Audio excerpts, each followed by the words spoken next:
तो दोस्तों, आज की इस वीडियो में हम लोग बात करेंगे बहुत ही इम्पोर्टेंट टॉपिक, जो कि एक उपन्यास के बारे में और उसके उपन्यास के सारांश के बारे में। उपन्यास का नाम है संस्कार, जो कि यू आर अनंतमूर्ति की कालजयी उपन्यास है। ठीक है, तो सबसे पहले हम लोग क्या करेंगे, संस्कार का मतलब समझ लेते हैं। देखिए, संस्कार का मतलब होता है यहाँ पर इस उपन्यास का मतलब उपन्यास के दृष्टिकोण से संस्कार का मतलब हो गया मृत शरीर का अंतिम संस्कार करना। ठीक है, तो देखिए उपन्यास के जो प्रमुख पात्र हैं वो कौन कौन से हैं, तो आप लोग ध्यान से देख लीजिए। उपन्यास के जो प्रमुख पात्र हैं उनमें से पहले नंबर पर आते हैं प्राणेशाचार्य, उसके बाद आते हैं नरनप्या नरनप्पा। ठीक है, उसके बाद आती है चांदनी, जो कि नरनप्पा की प्रेमिका है। और एक लड़का आता है, नवयुवक है, जो कि जिसका नाम होता है पुट्ट। ठीक है, तो सबसे पहले हम लोग प्राणेशाचार्य जी के बारे में जान लेते हैं कि ये क्या करते हैं हमारे इस उपन्यास के अंतर्गत। उपन्यास में इनका क्या काम है, किस भूमिका पे इन्हें रखा गया है, ये देखिए। तो अग्रहार ब्राह्मण बस्ती है, मतलब एक गांव की बस्ती है या फिर एक गांव मान सकते हैं। तो इस जगह के सबसे विद्वान और सम्मानित आचार्य, जो शास्त्रों के ज्ञाता और कठोर संयमी व्यक्ति हैं, शास्त्रों के ज्ञाता हैं प्राणेशाचार्य जी, ध्यान रखिए आप लोग। ठीक है, उसके बाद आते हैं नरनप्पा जी, जो कि एक विद्रोही ब्राह्मण है। ठीक है, ये कौन है, एक विद्रोही ब्राह्मण है जिसने मांस, मदिरा और एक निम्न जाति की स्त्री के साथ रहकर ब्राह्मणवादी नियमों को चुनौती दी है। ठीक है, तीसरे नंबर पर आती हैं चांदनी, मतलब ये नरनप्पा की प्रेमिका है, जो निम्न जाति की है परंतु स्वभाव से अत्यंत मानवीय भी है, निश्चल हैं और उदार भी है, मतलब इनके मन में कोई छल कपट नहीं है। पुट्ट नाम का एक युवक है, जो कि एक चंचल और सहज युवक है, जो उपन्यास के उत्तरार्ध में, उपन्यास जब खत्म होने वाला होता है तब उत्तरार्ध में आचार्य को जीवन के व्यवहारिक और यथार्थ पक्ष से परिचित कराता है। किस आचार्य को, प्राणेशाचार्य जी को। ठीक है, उसके बाद कुछ और व्यक्ति हैं जो कि अग्रहार के ब्राह्मण हैं, जिसके यहाँ दुर्गा भट्ट, दासाचार्य आदि। तो रूढ़िवादी और संकीर्ण सोच वाले लोग हैं, मतलब ये छोटी सोच वाले कुछ और ब्राह्मण हैं इस जगह पर, गांव में। ठीक है, लोग जो धर्म के नाम पर पाखंड करते हैं, यही वो व्यक्ति हैं जो दिखावा करते हैं। ठीक है, उसके बाद एक आती हैं और व्यक्ति हैं जो भाग्यमा हैं। ये प्राणेशाचार्य की बीमार और अपंग पत्नी है, प्राणेशाचार्य जी की पत्नी है, अपंग है, बीमार भी हैं, जिनकी सेवा आचार्य अपना धार्मिक कर्तव्य मानकर करते हैं। इनकी सेवा करते हैं इनके पति प्राणेशाचार्य जी, और अपना धर्म मानकर अपना कर्तव्य का निर्वहन करते हैं। ठीक है, तो अब हम लोग आगे बढ़ते हैं कि संस्कार उपन्यास का सारांश में आखिर संस्कार उपन्यास में क्या हुआ है, तो इसको भी एक नज़र में देख लेते हैं। देखिए, कर्नाटक के एक छोटे से अग्रहार में कहानी तब शुरू होती है जब नरनप्पा की अचानक प्लेग से मृत्यु हो जाती है। नरनप्पा की मृत्यु हो गई है। ठीक है, नरनप्पा ने अपने जीवन भर ब्राह्मण धर्म का मजाक उड़ाया था। नरनप्पा जो व्यक्ति वो ब्राह्मण था, लेकिन जीवन भर अपने इस ब्राह्मणवादी धर्म का मजाक उड़ाया था। इसलिए उसकी मृत्यु एक भयानक संकट खड़ी कर देती है। उसने तो सारा जीवन मजाक उड़ाया, लेकिन उसकी मृत्यु के बाद उस जगह पर अग्रहार में एक भयानक संकट आ जाती है। प्रश्न यह उठता है कि क्या एक ऐसे पतित ब्राह्मण का अंतिम संस्कार ब्राह्मण विधि से होना चाहिए? यदि हाँ, तो उसे छुएगा कौन? अगर हाँ, ब्राह्मण विधि से उसका अंतिम संस्कार करना है, तो सवाल ये है कि उसे कौन छुएगा? और नहीं अगर आंसर है कि नहीं होगा, यदि नहीं, तो जब तक शव का संस्कार नहीं होता, तब तक पूरा अग्रहार अपवित्र रहेगा और कोई भी ब्राह्मण भोजन नहीं कर पाएगा। और अगर उसका अंतिम संस्कार ब्राह्मण की विधि नियमों के साथ नहीं होता है, तो पूरा अग्रहार जो है वो अपवित्र रहेगा और कोई भी ब्राह्मण भोजन नहीं कर पाएगा जब तक उसके शव का अंतिम संस्कार नहीं होता। तो इस समस्या के समाधान के लिए सभी लोग ब्राह्मण गांव के शिरोमणि प्राणेशाचार्य के पास पहुंचते हैं। आचार्य अपनी बीमार पत्नी भाग्यमा की सेवा छोड़कर शास्त्रों की पोथियों में उत्तर खोजने लगते हैं। शास्त्र को लेकर बैठ जाते हैं प्राणेशाचार्य जी। जब ये सभी लोग उनके पास पहुंचते हैं इसका हल ढूंढने के लिए, तो वे क्या करते हैं, पोथी पुस्तक लेकर उसको उसी में उसका उत्तर खोजने लग जाते हैं। अब देखिए आगे की कहानी में क्या होता है कि अग्रहार के अन्य ब्राह्मण, और भी ब्राह्मण हैं अग्रहार में, जैसे कि दुर्गा भट्ट हैं, दासाचार्य हैं।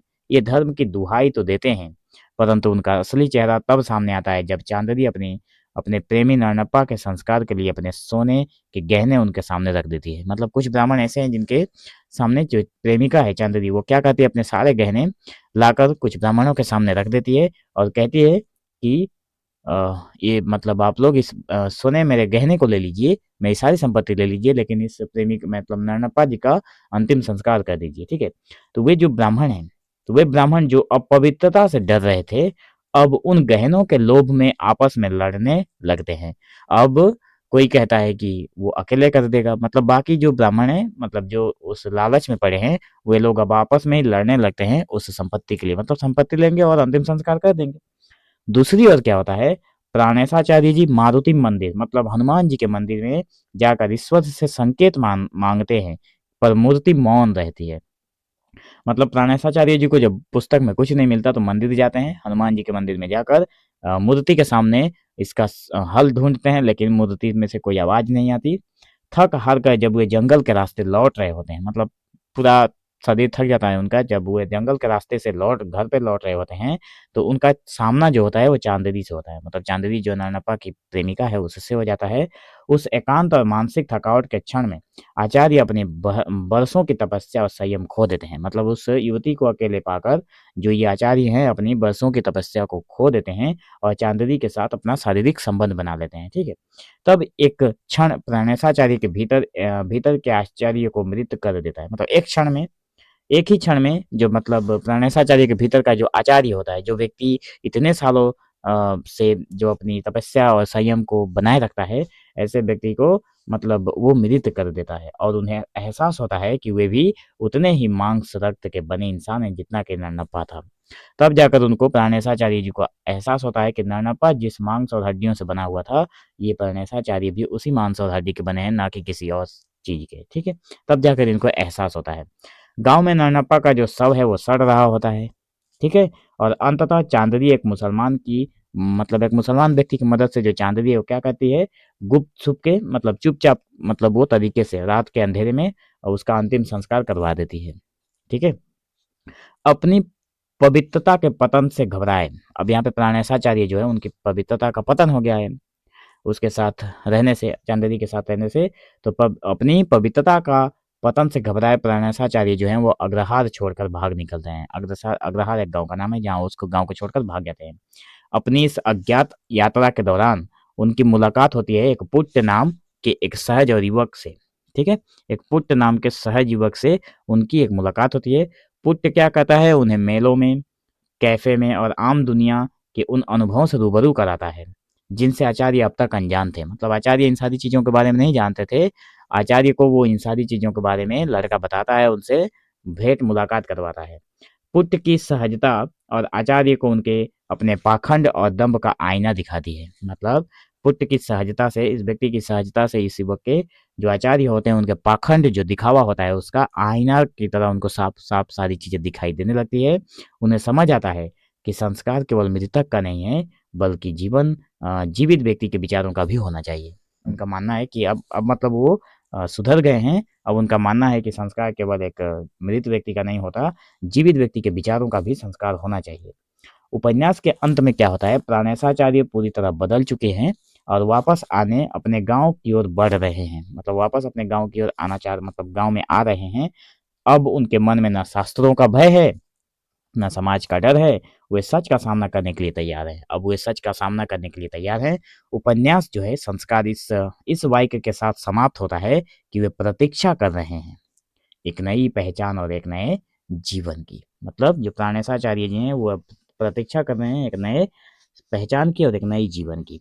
तो निष्कर्ष के तौर पर हम लोग ये क्या बोल सकते हैं कि नरनप्पा जो है मृत होकर भी जीवित ब्राह्मणों को चुनौती देता है, मृत होकर भी जीवित ब्राह्मणों को वो चुनौती देता है।